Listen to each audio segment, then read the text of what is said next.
The Love Life and Lose Weight podcast will teach you the art and science of changing your habits around food. I'm your host, advanced certified weight and life coach, Heather Beardsley. I've helped hundreds of women just like you figure out how to stop dieting, lose weight, and love life on the journey to goal weight and beyond.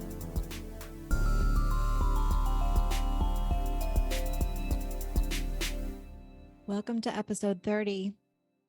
This is another episode that's going to address some of these eating habits that can get in the way of weight loss. Today, we're talking about performance eating. Last week, we talked about middle of the night eating. I hope that was helpful for you. This is just a different version of habits around food that are based on beliefs. So middle of the night eating happens because we believe that eating something will help us go to sleep. And it's just two unrelated things that we have put together in our mind as like they belong to each other or that they're somehow connected. And the truth is they're only connected because we make them connected with our reasoning. We believe in it, right? And performance eating is a different flavor of that. Let me explain what I mean by performance eating.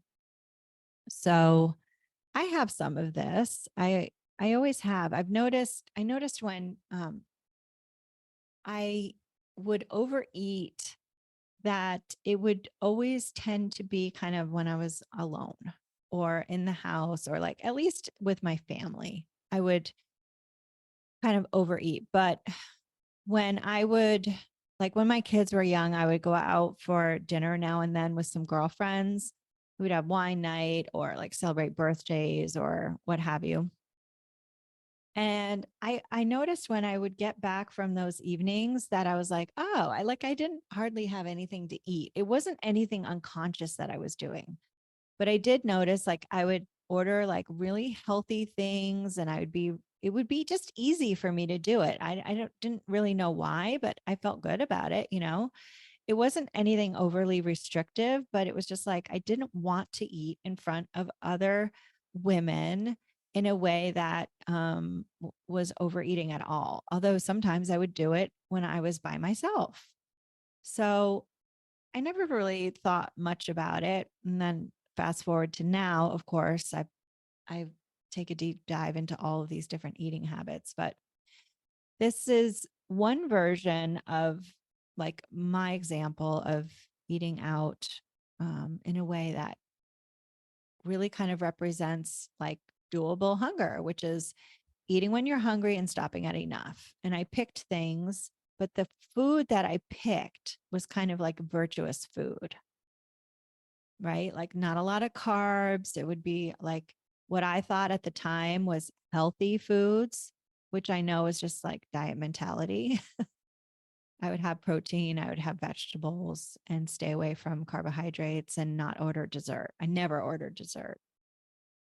So that was kind of like good food, bad food thinking that was playing out in my virtuous food choices. Um, Sometimes this can happen even in front of our family or our partners, our spouses, like me with my girlfriends or whatever.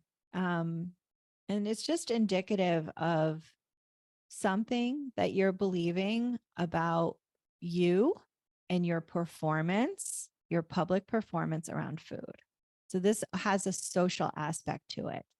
This is like, I'm aware that you are watching me eat, and the way that I eat is how I'm directing that message to you. So it's kind of funny, right? Because even though I wasn't aware of how like I was performance eating in front of my girlfriends, I was aware of my performance eating in my own mind. It was a way for me to show up in a public setting, doing what, like eating the way I thought that I should. And this is really key. So, any performance eating codes to thinking of I should be eating this way, or I don't want them to think that I don't eat this way. So there's always a rift there, right? Because if we just always ate the way that we were performance eating, there would be no performance. It would just be how we eat. But there's a dichotomy happening here. And that is, I eat one way when I'm with people, and I eat other ways when I'm alone. And this can be really telling about our mindset around food and how does it change in social situations versus how you eat when you're alone. So that's the first thing I'm going to ask you to write about. It's like, do I performance eat? Yes or no? And if so, like, when do I do that? And a lot of times, like, if you don't performance eat, feel free to skip the episode. But maybe even people, if you don't do it, maybe some people that you love, you feel like do it, when they ask you about, oh, you sure you want to eat that? That's not really good for you, or that's so unhealthy. Maybe sometimes they comment on your choices of food or they question it. That's their kind of idea of performance eating being offered to you from their mindset. So, performance eating is always something that gives us a sense of safety around our actions around food. We're doing things in a social setting that we feel as though makes us safe. Now, that's an interesting concept, don't you think? Why would we need to feel safe about our food choices around food? Well, if you peel the onion a little bit, and take the outermost layer off, it's this idea of being virtuous, um, diet mentality, diet industry messages around virtuous eating. This is good food, this is bad food. And then we internalize that and make that mean we're good or bad by the types of food that we choose. And it's interesting because, there is no one standard for virtuous food. Like what some people think are virtuous foods, other people think is still unhealthy. So it's all subjective and it's all based on particular perspective of the person and what they believe or don't believe. Someone doing virtuous keto, like whole foods keto, right? Broccoli and chicken breast with I don't know, sauce on it, let's say. They could think that's the healthiest thing in the world, and a vegan would think that, like, might judge them for their food choices, right? And this is the key, is that in that one example, it has to do with protecting ourselves by how we choose our food, how we performance eat from other people's judgments. And usually we think it's about other people, but it's really about our own judgments, right? Because what we project outwardly in our thinking about what other people are thinking, which we could never really know, usually stems from our own beliefs and thoughts around food that we have ourselves. So, performance eating is an interesting thing for you to work on. Okay. And it can be a great way for you to understand more fully, like, what do you believe about food that you don't even realize that you are projecting on your own agenda for how you should eat in front of other people. Like, you probably think it's about other people and what they think, but it really is about what you think. So let's take my example from all those years ago when I would go out for dinner with my girlfriends. Like, I wish that I had had the foresight to kind of come home from a night out like that and write about, like, why I chose what I chose and why I definitely never overate in front of my friends.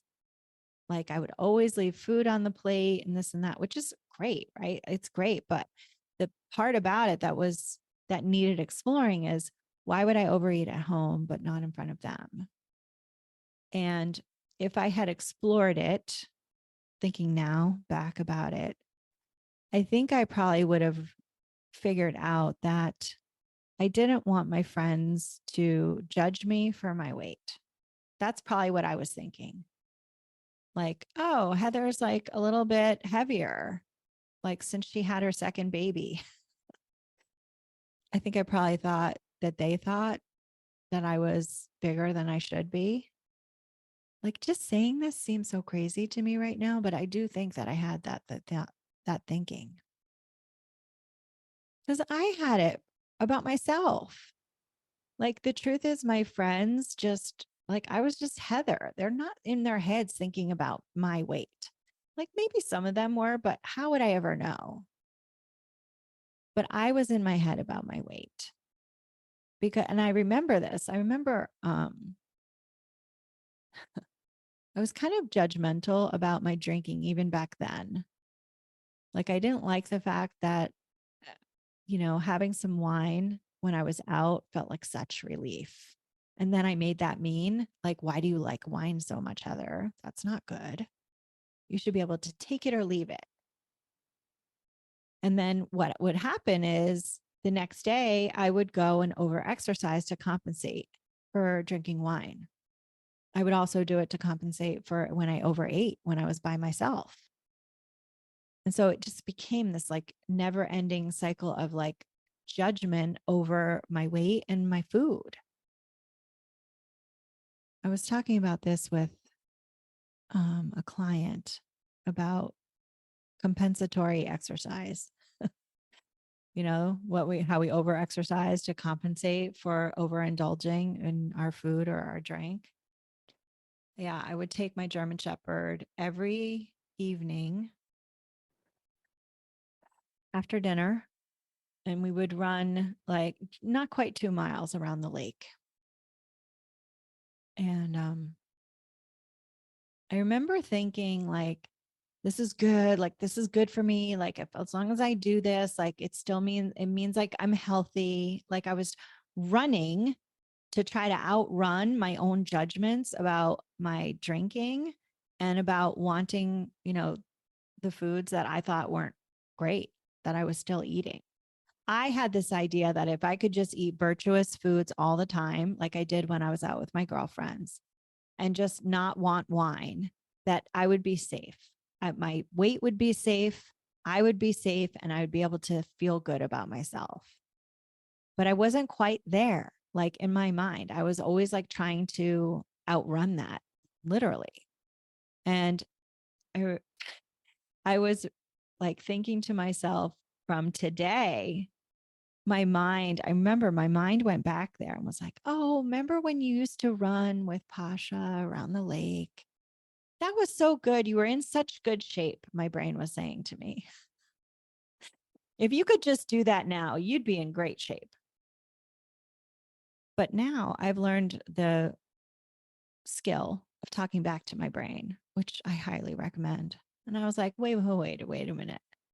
First of all, and then I remembered why I ran. I was outrunning my judgments of my food and my choices.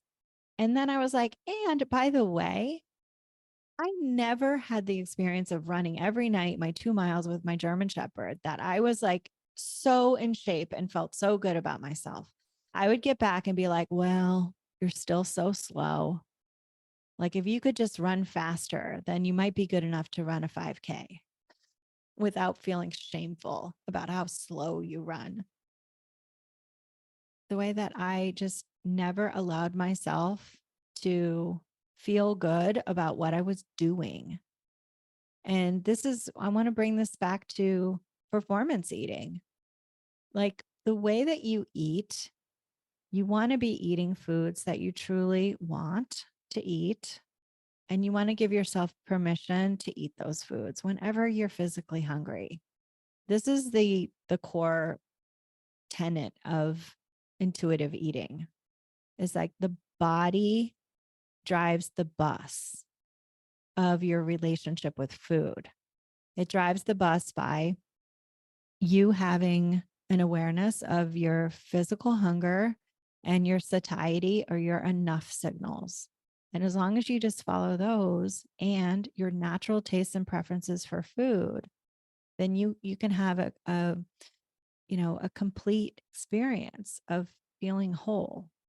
You get to give yourself permission to do that. But you see, I was running all the time because I was chasing this idea of virtuous eating and virtuous drinking. And when we uphold ideals of like virtuousness with our food, it's a standard to which you can never meet. Because the truth is, like, there's always going to be something that the diet industry or our diet conditioning says that we shouldn't be doing. And when you give yourself really permission just to drop all of those shoulds and tell yourself that like what the brain is telling you, people judge you for is really just what you are judging you for. Like think about this.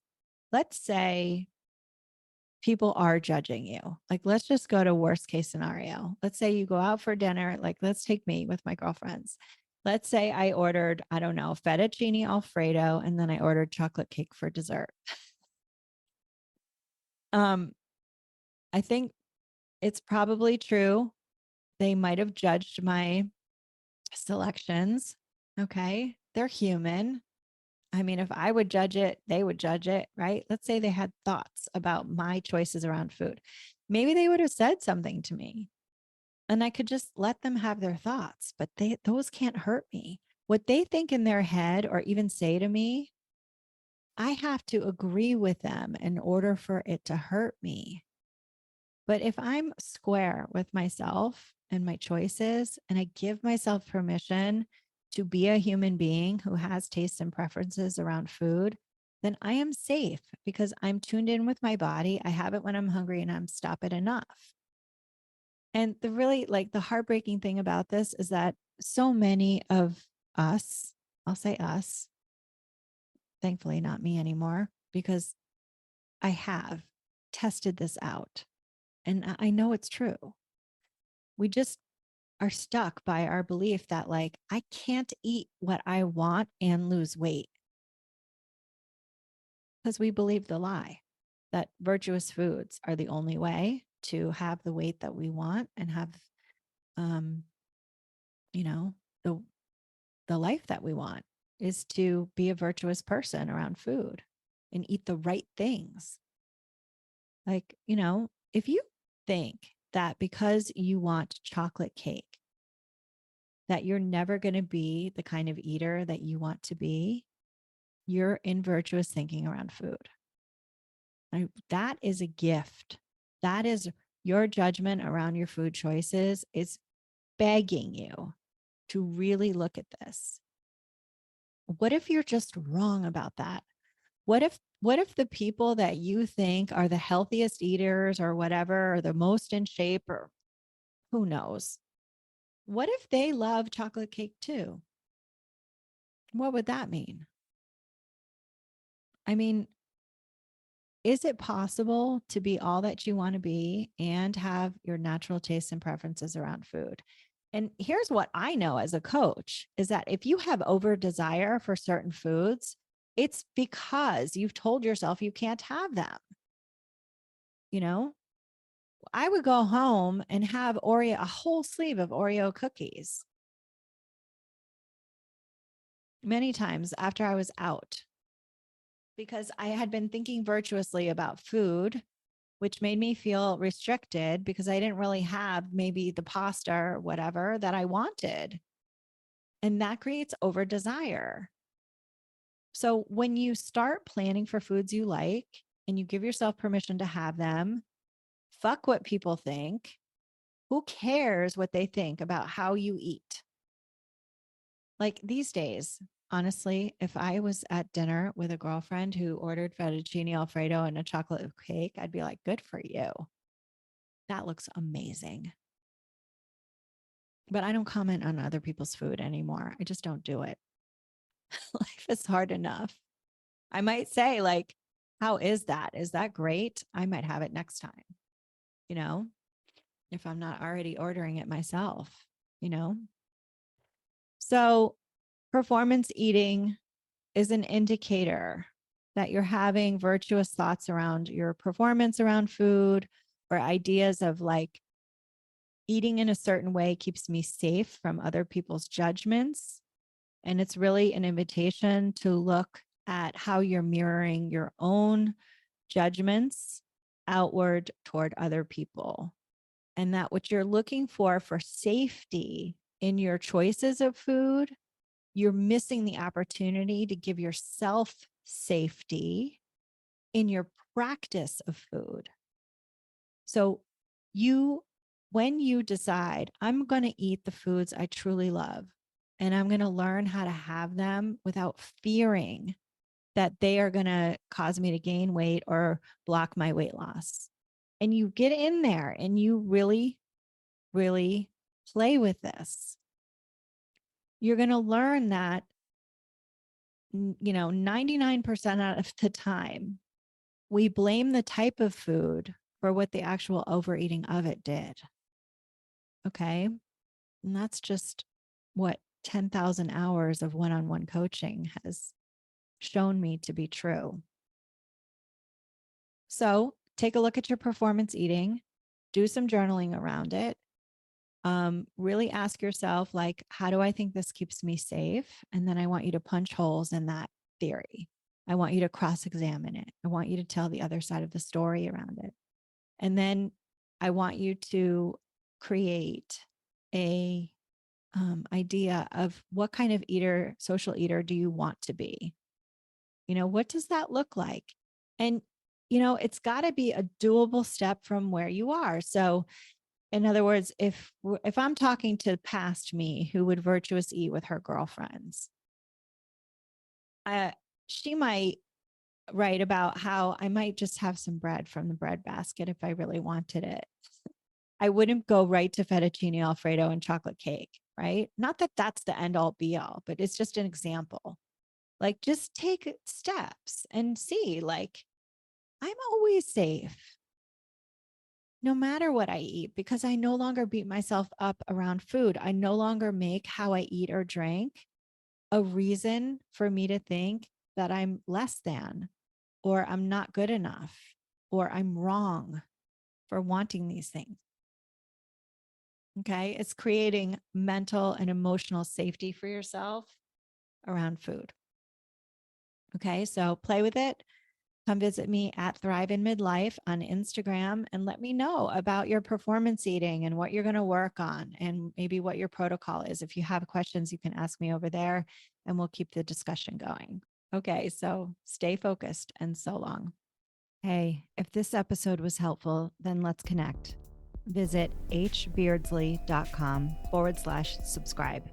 That's HBEARDSLEY.com/subscribe. You'll get a gift from me, exclusive subscriber content, and advanced notice of in-person events.